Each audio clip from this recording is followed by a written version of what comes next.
Hello board game brothers and sisters, and welcome to another episode where I'll be letting you know of Kickstarters launching this week. I do have a few giveaways at the end of this video, so make sure you stay tuned until then. And with that said, let's check out the Kickstarters. And the first campaign we have launches on November 9th, and it's the Rune Micro-Expansion and reprint. And if you're unfamiliar with Rune, it's a game of card placement where you're trying to match the different colored runes and place your rune master on it to claim control of all connected runes of the same color. Players are going to gain points from the runes that they control, and when all rune masters are placed, the game ends, and the player with the most points wins the game. The new expansion is going to allow you to play with 3 players and also includes 2 new mechanisms that you can add on to the game. The first one is the Grandmaster's Micro-Expansion that's going to allow you to extend areas that you control or cut areas that your opponent controls. And the second one is the Adepts, which is a character that you get to recruit at the start of the game, and they grant you special abilities and allow you to break certain rules or gain extra cards. And the next campaign also launches on the 9th, and it's called Rift Knights by Red Raven Games, and it plays 2 to 6 players and takes about 30 to 60 minutes to play. And this is an asymmetrical game where players are going to be choosing the side of the knights or the side of the demons, and the knight's goal is to withstand the demons until dawn and to protect the elders, and the goal of the demons is to open up a portal to the underworld. Players are going to choose a knight or demon, each with their own unique powers, and they're also going to be playing different cards throughout the game, and each card can be used in 3 different ways. This game also uses a set of unique location tiles that can get placed differently in each game, creating a different layout each time you play. And the next campaign launches on November 10th, and it's called the Transcontinental, and this plays 1 to 4 players and takes about 75 to 150 minutes to play. And in this game, players are contractors trying to complete the development of the railway. And players are going to be doing things like sending out telegrams, and these will help reserve spaces for your upcoming action turns, and then you'll be able to take those actions when the train reaches them. Most of these actions are going to involve loading and unloading resources from the train, working towards completing developments, or earning victory points and unlocking more powerful actions. Players will also have one-time use cards that they can use to get more out of their turn, and they'll also be able to extend the railway and the train in order to earn more victory points. The player with the most victory points wins the game. And this one's going to be my pick of the week, and there's a few reasons why I'm picking this one. The first thing is that this game has definitely been play tested. There's a lot of ratings under the ratings tab, and many of them even have some really good comments giving a little bit more detail about the game. And this game also won the 2019 Canadian Game Design Award. And as a game designer, I think it's super important that you're entering your game into contests, not just to try and win the contest, but to get that valuable feedback that you get by having professionals review your game. Seeing designs entered in contests is something I really like to see. If you're designing a game and you're doing the playtesting, definitely ask your playtesters to leave comments and ratings on Board Game Geek, because it really shows that you're putting in the effort, and definitely enter your game into contests because you're going to get some amazing feedback and you might even win some awards. Also, looking into the gameplay of this game, it actually looks like a lot of fun. It looks like a very different take on a train game. It's interesting that there's just one train that all the players are manipulating and sharing the resources on. And I haven't dug into the entire rule set yet, but from what I've seen, it actually does look like it's offering something a little bit different. And I really appreciate variety in my board games, and whenever I'm thinking of adding something to my shelf, I want it to be offering something new and unique into my collection. This game looks like it might do that, so it's definitely interesting to me, and I can see why it won the Game Design Award. Also on the 10th, we have Elements of the Gods, and this plays 1 to 5 players and takes about 30 to 90 minutes to play. And this is a game where players are young gods at the dawn of civilization. Players are going to be using the powers of the elements to gather worshippers and influence them to do their bidding. On a player's turn, they'll be placing 1 of the 5 elements onto the board and then manipulating the worshippers in order to play a card from your hand. Players are going to gain victory points based on the number of worshippers they have, and you can also gain victory points by building monuments and gardens and also playing divinity cards. The player with the most victory points at the end of the game wins the game. This game uses mechanisms like action drafting, area majority, endgame bonuses, grid movement, pattern building, and tile placement. Also on the 10th, we have King of the Roll, and this plays 2 players and takes about 20 to 40 minutes to play. And this is a Jiu-Jitsu inspired fighting game where players go head to head to try and put the other player into submission. The game consists of over 100 different Jiu-Jitsu moves and utilizes a combination of hand management, dice rolling, simultaneous action selection, and card combination. The first player to achieve 5 submissions wins the game. And the next campaign, also launching on the 10th, is called EETENKI, and it plays 2 to 4 players and takes about 45 to 90 minutes to play. And this is a tactical push your luck game where players play as a queen of a small nation in ancient Japan undergoing a series of civil wars. Players are going to have to skillfully predict the changing weather because growing rice is your primary form of currency, and depending on the weather, your rice crops can either flourish or rot. Players are going to be using this currency to develop their nation, and the player with the most victory points at the end of 4 rounds wins the game. This game uses mechanisms like betting and bluffing, memory, predictive bid, role-playing, variable phase order, variable setup, and victory points as a resource. This game doesn't have too many reviews and I haven't played it myself, but a friend of mine who keeps up to date with Japanese Kickstarter releases has played it, and she said that this is a really amazing game and it's probably her most anticipated of the year. The next campaign launching on the 10th is called the Four Humours, and this plays 2 to 6 players and takes about 30 to 60 minutes to play. And this is a game where each player is a pharmacist assigning different potions in order to influence the ambitions, or lack thereof, of different characters throughout the kingdom. Each turn, players are going to be placing a token face down onto a character in a scene card. Each token represents one of the 4 humours, and each one of the humours is going to affect that character's disposition. Up to 2 tokens can be played on a character, and when 4 of these tokens are placed, those tokens are revealed and resolved. The humours resolve on a hierarchy and can benefit different characters depending on the way that they resolve. You're going to have to do a little bit of bluffing and deduction in order to make sure that you're the one that benefits from that hierarchy. The character that benefits from the hierarchy gets to place their influence token on the map. Each player is also going to have their own player board that's going to have some strategic locations on the map, where players are going to have to play some tokens in advance that will get resolved when that location is reached. Players are going to be doing all this to complete goals throughout the game, and the player who has the most goals completed when the game ends wins. This game uses mechanisms like area majority, deduction, a modular board, network and route building, pattern building, variable setup, and worker placement. The next campaign launching on the 10th is a big box, deluxe components, and brand new expansion for the game Pursuit of Happiness. And this plays 1 to 4 players and takes about 60 to 90 minutes to play. And if you haven't played the Pursuit of Happiness, it's a game where you take a character from birth and make decisions throughout the game in order to live out the life that you've always dreamed of. This game uses worker placement to take on projects, get jobs, buy items, establish relationships, and build a family. This expansion is the Nostalgia expansion, and it introduces the concept of reminiscence. This expansion introduces a deck of double-sided cards that, when the requirements are met, are going to unlock some different types of cards and options to that player. These cards represent childhood memories, unfulfilled desires, dreams, and aspirations of the past that players long to revive and pursue.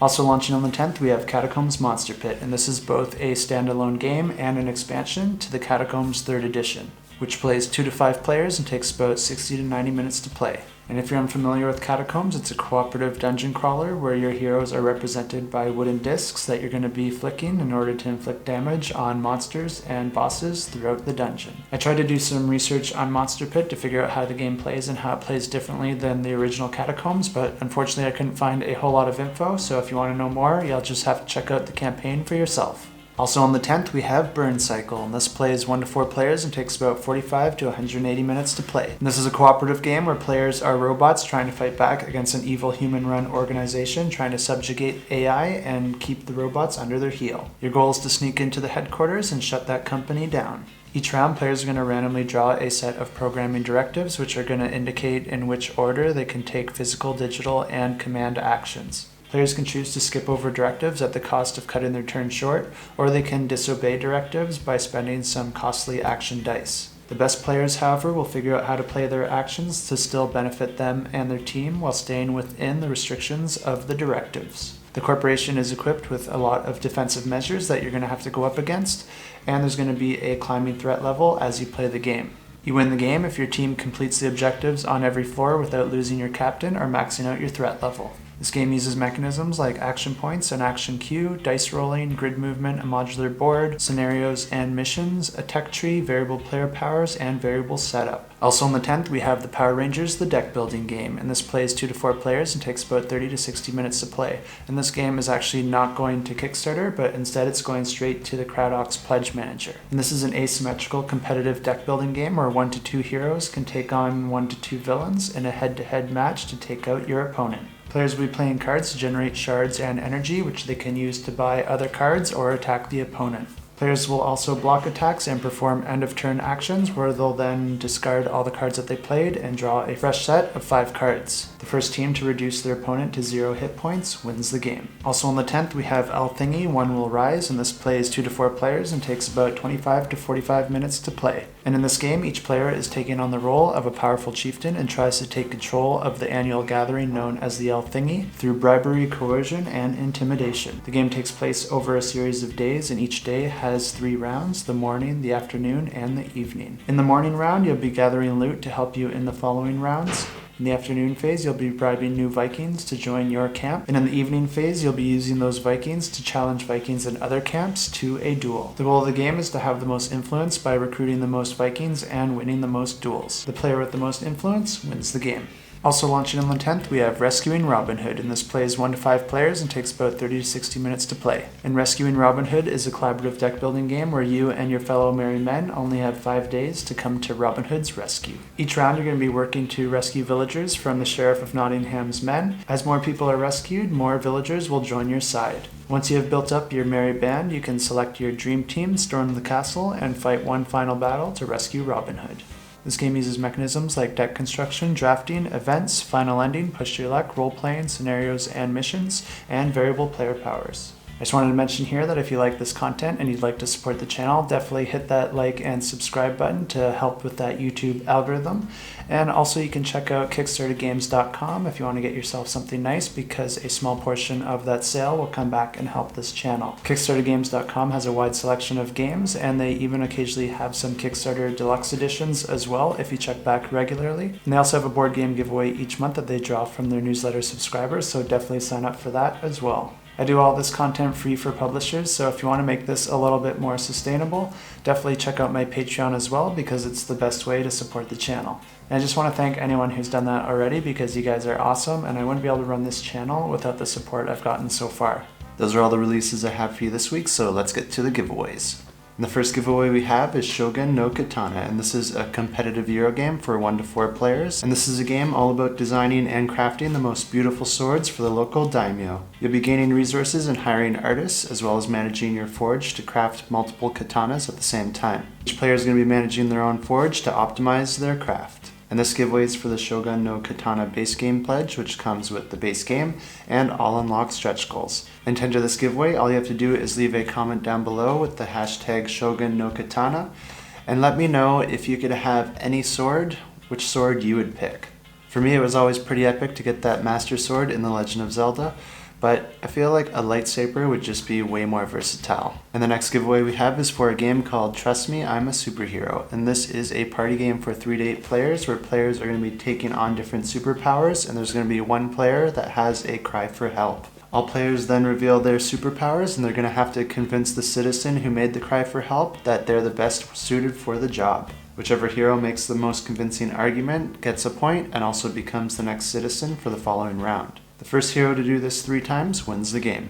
And this giveaway is for the Masked Vigilante pledge, which comes with the core game and all unlocked stretch goals.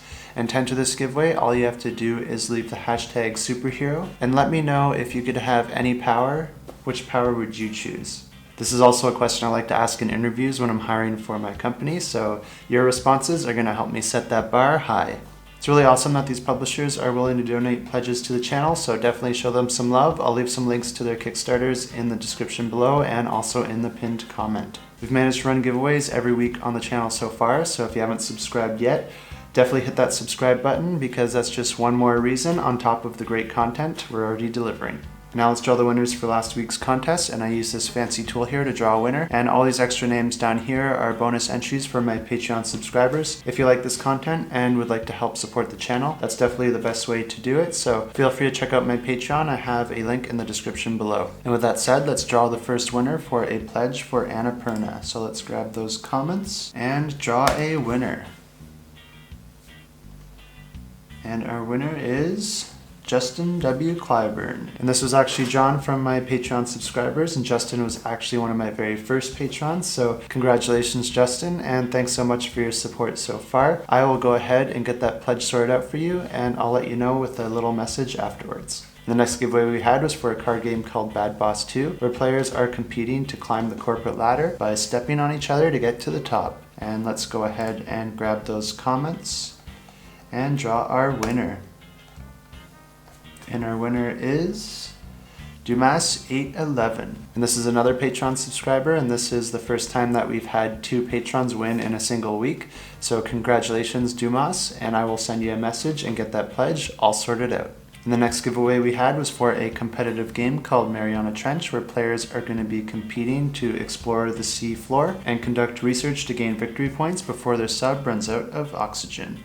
So let's go ahead and grab those comments and draw our winner.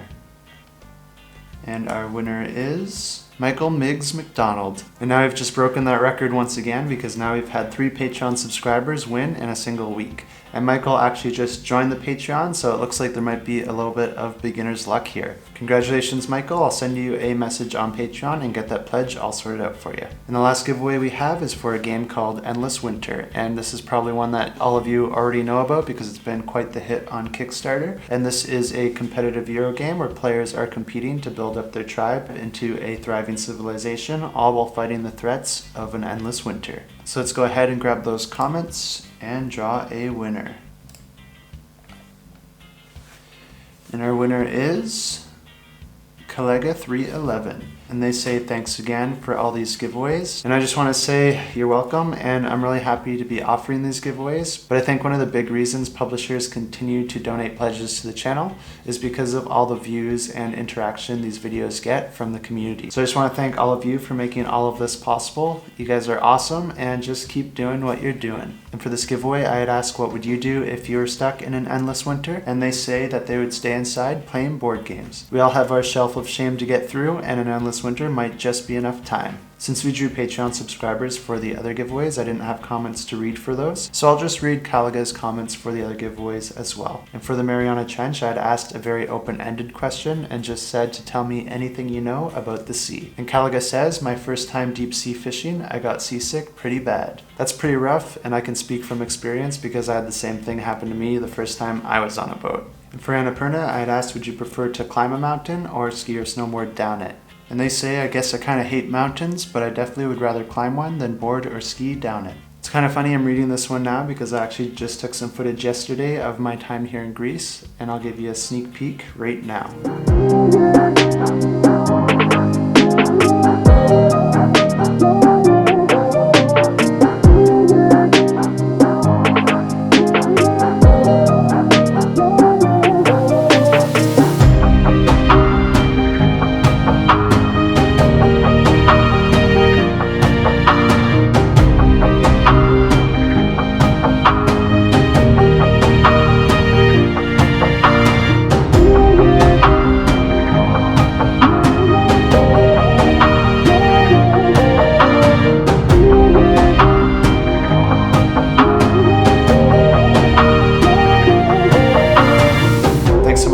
And good luck in the contest. That's all I have for you this week. Until next time, keep that shelf cluttered and the table full.